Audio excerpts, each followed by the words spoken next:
The Fall of Jericho, a biblical account and spiritual insights.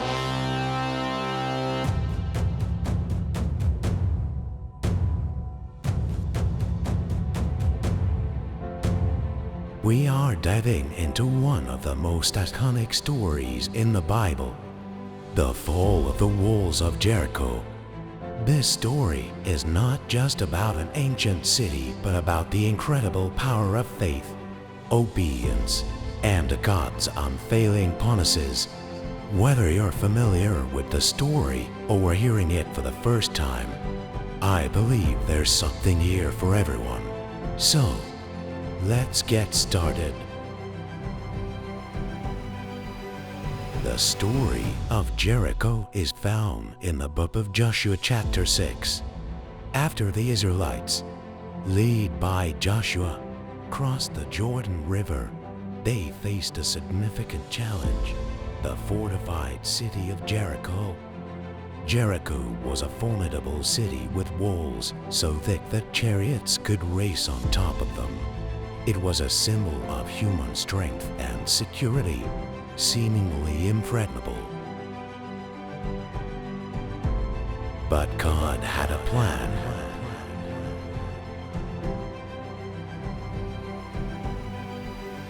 He instructed Joshua to have the Israelites march around the city once a day for 6 days, with 7 priests carrying trumpets of ram's horns ahead of the Ark of the Covenant. On the 7th day, they were to march around the city 7 times, and after the priests blew their trumpets, the people were to shout. What happened next was nothing short of miraculous. The walls of Jericho collapsed, and the Israelites took the city.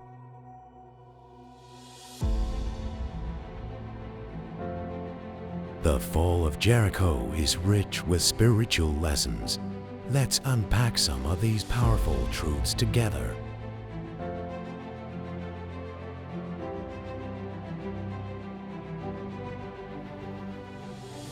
First, the story emphasizes the importance of faith and obedience.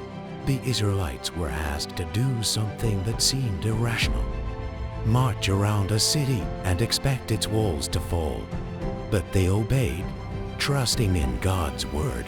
Hebrews 11:30 says, "By faith the walls of Jericho fell, after the army had marched around them for 7 days." Sometimes, God asks us to do things that don't make sense to our human understanding, but obedience to God, even when it defies logic, brings about His miraculous intervention.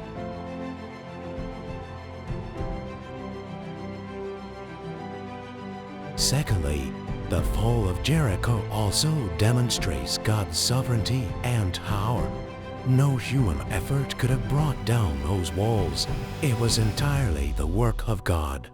This reminds us that no obstacle is too great for God to overcome. When we face challenges that seem insurmountable, we can trust that God is able to do the impossible. Jeremiah 32:27 says, "I am the Lord, the God of all mankind. Is that thing too hard for me?" Thirdly, worship and praise were central to the victory at Jericho. The priests lead the way with trumpets, and the people's shout was an act of faith-filled worship.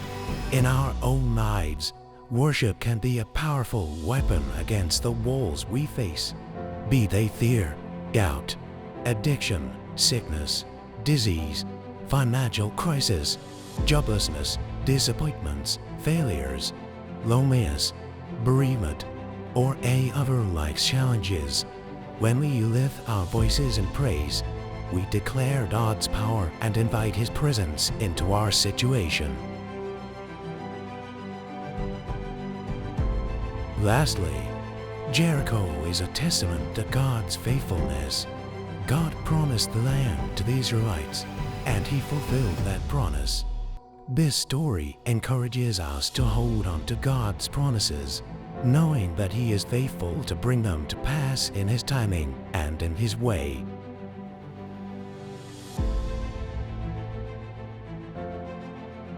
So, how can we apply the lessons from Jericho to our lives today? 1. Trust God's instructions, even when it doesn't make sense. Trust that God's ways are higher than ours. 2. Face your Jerichos with faith. Whatever challenges you are facing, remember that God is bigger than any wall in your life. 3. Incorporate worship into your battles. Use worship as a tool to shift your perspective and invite God's presence into your situation. Thank you for joining me today as we explored the fall of Jericho. My prayer is that you're encouraged to trust God more deeply and to face your own challenges with faith and confidence in His power. Remember, no wall is too high or too thick for our God. If you enjoyed this video, don't forget to like, share, and subscribe for more content like this. And as always, feel free to leave your thoughts and reflections in the comments below. I love hearing from you all.